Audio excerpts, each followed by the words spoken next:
পেঁয়াজ পকোড়া তো আমরা অনেক খেয়েছি, তবে কাঁচা আলু দিয়ে এরকম একবার পকোড়া বানিয়ে দেখতে পারো। শীতের সন্ধ্যাতে খেতে দারুণ লাগবে। মাত্র একটি উপকরণই লেগেছে, উপকরণ যে খুব বেশি তা কিন্তু নয়।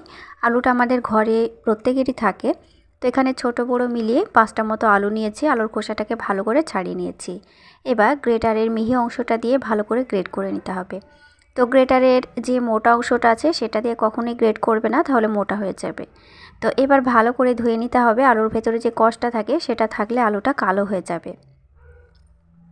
তো ধুয়ে একটি ছাঁকনির উপরে 5 মিনিট মতো রেখে দিলেই সুন্দরভাবে জলটা ঝরে যাবে। তো এবার চা চামচের 1 চামচ পরিমাণে কর্নফ্লাওয়ার দিয়ে দেব। তো কর্নফ্লাওয়ারের পরিবর্তে এখানে চালের গুঁড়োটা দেওয়া যাবে। এবার দিচ্ছি বেসন, একই চা চামচের 1.5 চা চামচ। তো এখানে কর্নফ্লাওয়ার আর বেসন খুব অল্প পরিমাণে দিতে হবে, শুধু আলুটাকে ধরে রাখার জন্য। তো এবার দিচ্ছি একটু ভাজা জিরের গুঁড়ো আর একটু লঙ্কা। তোমরা এখানে চাট মশলা ব্যবহার করতে পারো। তো এখানে কাঁচা মশলা একদমই আমি দিচ্ছি না, কাটা মশলা। তো গুঁড়ো মশলার ওপরে আজকের পকোড়াগুলো তৈরি করব।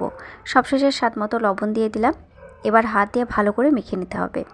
তো আমি প্রথমেই বলেছি কর্নফ্লাওয়ার আর যে বেসনটা দিলাম সেটা শুধু আলুটাকে গায়ে গায়ে ধরে রাখার জন্য ব্যবহার করেছি, খুব বেশি পরিমাণে এখানে দিতে যাবে না।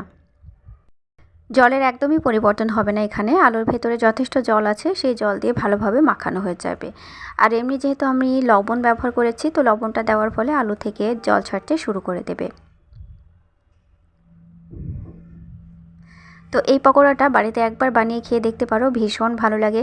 আর এখন তো শীত পড়ে গেছে, শীতের সন্ধ্যাতে মুখরোচক কিছু না খেলে একদমই ভালো লাগে না। তো দেখো খুব সুন্দর করে আমাদের মিশ্রণটা রেডি হয়ে গেছে।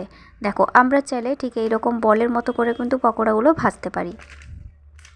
তো আজকে আমি বলের মতো করে পকোড়াগুলো ভাজবো না। তো বাজারে পেঁয়াজি যেরকম পাওয়া যায় ঠিক সেই রকম করে আমি শেপগুলো দিয়ে দেব।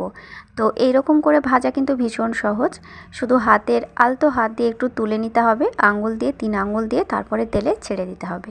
দেখো একটু পাতলা করে ব্যাটার নিতে হবে, তাহলে দুই দিক থেকে ভীষণ ক্রিস্পি হবে। তো এক ব্যাচে এখানে অনেকগুলো ভাজা যাবে, গায়ে গায়ে লেগে যাওয়ার কোনো সম্ভাবনা নেই। আর গ্যাসের আঁচটা কিন্তু মাঝারি থেকে একদম লো আঁচে রাখতে হবে। দুই দিক যখন ভালোভাবে শক্ত হয়ে যাবে তখন আমরা মাঝারি থেকে হাই ফ্লেমে দিয়ে দেব। দেখো উপর থেকে ভীষণ কুড়মুড়ে হয়ে যাবে। তো আমি আরেকটু কালার ধরাবো, তোমরা এর চাইতে আরেকটু কালার ধরে নামিয়ে নেবে, তাহলে উপর থেকে ভীষণ ক্রিস্পি হবে আর খেতেও ভালো লাগবে। তো দেখো পুরো রেডি হয়ে গেছে আমাদের আলুর পকোড়া। তো এবার আলুর পকোড়াগুলো তেলটা ঝরিয়ে উঠে নিচ্ছি। সাদা মুড়ির সাথে খেয়ে দেখতে পারো, বা চায়ের সাথে, বা বাড়িতে কোনো ঝটপট অতিথি আসলে তোমরা এই পকোড়াগুলো বানিয়ে দিতে পারো, খুবই ভালো লাগবে খেতে।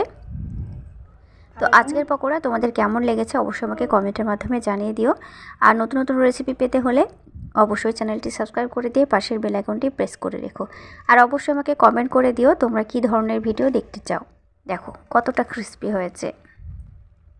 তাহলে নতুন কোনো রেসিপি নিয়ে ফিরে আসবো আবার পরের এপিসোডে। ততক্ষণ তোমরা ভালো থেকো। আজকের মতো থ্যাংক ইউ।